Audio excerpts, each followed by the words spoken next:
SBRForum's Inside the Lines is brought to you by Ladbrokes. Loshak, we're talking right now with returning guest Jeff Cadillac from JeffCadillac.com. Jeff Cadillac, thanks for being back with us this week. Thank you, Peter. It's always a pleasure. Great pick on the Panthers game last week. Horrible pick on the Niners-Pats game, though. I was pretty close on the Niners-Pat game. I mean, it was 31-all at one point. That's and true. And then New England secondary kind of gave the game away. I'll tell you, though, you have a freaking awesome read on the Chargers and on the Panthers. And now, the first game we're going to talk about right now is, again, the Chargers game this week. Chargers going into into New York to play the Jets. Jets are -1 or 2.5, depending on where you're looking. And I mean, what do you have to say about this game? These are two of the most dysfunctional teams in the NFL. I think, though, the Jets obviously made their quarterback switch. They're going to start McElroy here. San Diego is just in complete shambles. Phillip Rivers is just basically in interviews admitting that he's shutting down the year already. I'm thinking the Jets might actually be a great bet here. Well, San Diego a couple of weeks ago, like I said last week, I thought they played their biggest game of the year against Pittsburgh. Right. Last week I did say that Carolina is a great road team, and Cam Newton and Carolina is great in December, and they did beat San Diego. They walloped them. Yeah. I mean, that game was 31-0 at one point. But San Diego here, McElroy, he's brand new to the big leagues. It's his first game starting. I like San Diego here. I like San Diego getting +2.5. I think they're going to show McElroy a few things that he hasn't shown that he hasn't seen, and that he hasn't probably seen in college. And I will tell you this about the Jets' wins this season. The only wins that they've had this season, the Jets, are against either bad or inexperienced quarterbacks.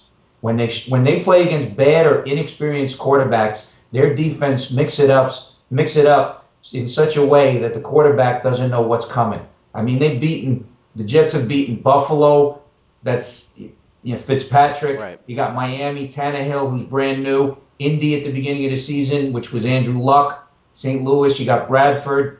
Arizona, Lindley. I mean, he can't even find himself out of a paper bag. And you got Jacksonville with Henney.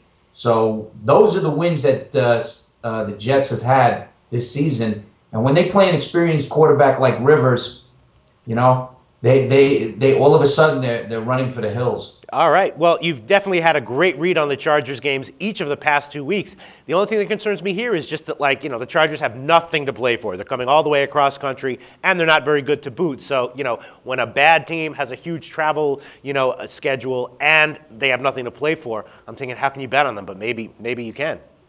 Well, the thing is about you got to look at both teams. Both teams really have nothing to play for. Yeah. Right. You have San Diego, which North Turner is definitely gone after the season.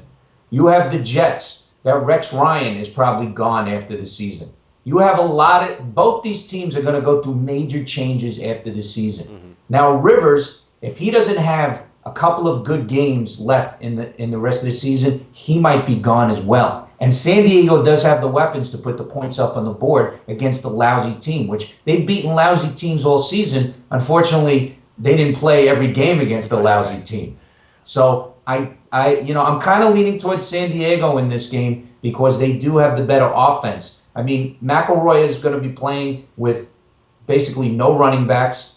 He's getting reps this week against receivers he's never really had reps with. So it's like inexperience. The Jets want to see, what he has for maybe trade bait value in the offseason. And Tebow has already announced that he wants to be released or traded in the offseason. So just based on the offense alone, you got to go with San Diego and Rivers. All right, well, it's hard for me to go against you in light of how spot on you've been with the Chargers games last 2 weeks. So we'll see how this turns out. Thanks, Jeff.